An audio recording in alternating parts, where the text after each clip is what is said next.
All right, so this is something that I've been really interested in doing recently. What I really wanted to do was put together a build for you guys, a guide, we'll say.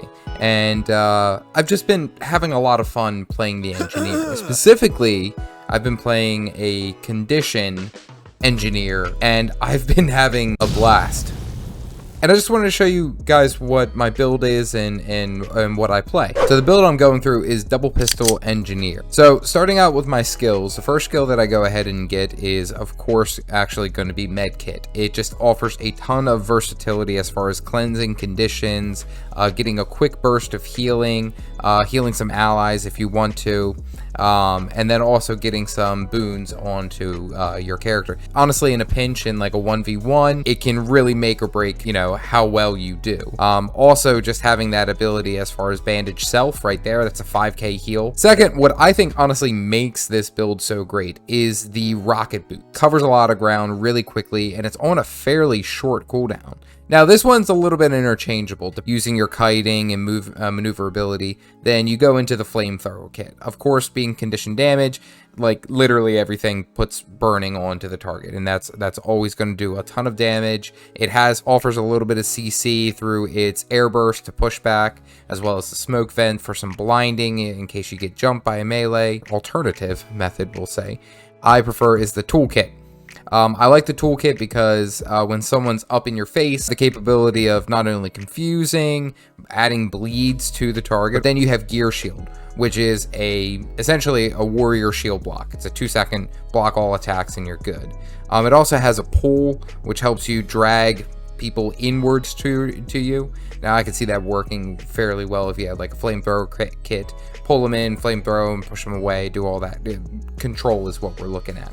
This Elixir S is arguably one of the best get out of jail free cards. I can't stress to you how many times this ability has saved my life in PvP. I recommend this for everything because it's a stun break. And lastly, for the elite skill, now there is some debate, we'll say, of what works best. Preferably, I like the supply crate drop.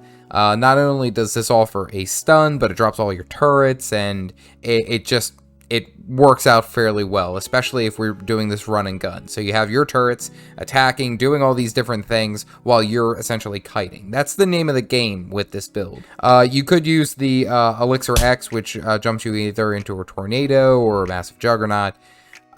I just, honestly, I prefer the supply crate. I feel like that just works out a lot better. As far as builds are concerned, I go firearms, alchemy, and then explosives. Firearms, we're looking at everything down the condition damage, applying as much as we can. So chemical rounds, which boosts our condition damage as well as their duration, very important. Thermal vision, which gives us expertise, allows our dots to tick a little bit longer, or conditions to tick longer, as well as boosts their damage. And then modified ammunition. For every condition that's on there, we are getting increased damage, and it honestly stacks up. Just even looking at the primary skills, so there's a bleed, there's a poison, there's a confuse, and there's flame. So right there, if you get all 4 of those on there on your target, that's 8% increased damage fairly quickly. You could make the point for incendiary powder. Powder. There, we got it. For alchemy, essentially, we're just going straight all the way through, straight across the line. So protection, injection. Then we go with emergency elixir. You get a barrier. You get protection once you fall below a certain threshold, 33%. And then lastly, purity of purpose. All the conditions, whenever you cleanse them, puts them into a different boon. Now, I'm not going to read it through all of them, but that's just what you should know. And then, of course, explosives. Now, explosives, we could go full glass cannon DPS, but that doesn't necessarily help us out. PvP, we have to have a little bit of survivability. So I went with short fuse, which gives us fury when we have hit a target with explosion. And then I went with blast shield. And then, of course, shrapnel. Your explosions have a chance to cripple and then also bleed. Cripple is the one thing that I think would work out a lot better in this build. We just don't have enough abilities.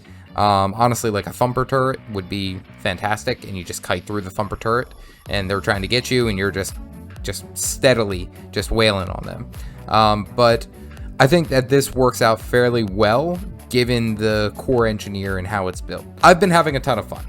And I've included some footage, and again, this isn't high rank. This isn't going to be, you know, what's going to take you to the upper echelon of PvP in Guild Wars 2. It's just fun, and I think that's something that I really wanted to show, is just how much enjoyment you could have just running around. You're running and gunning. That's the whole point, you know? So from here, I'm going to go ahead and get into some actual PvP to show you guys how this build works, how it plays. Anyway, let's get into it.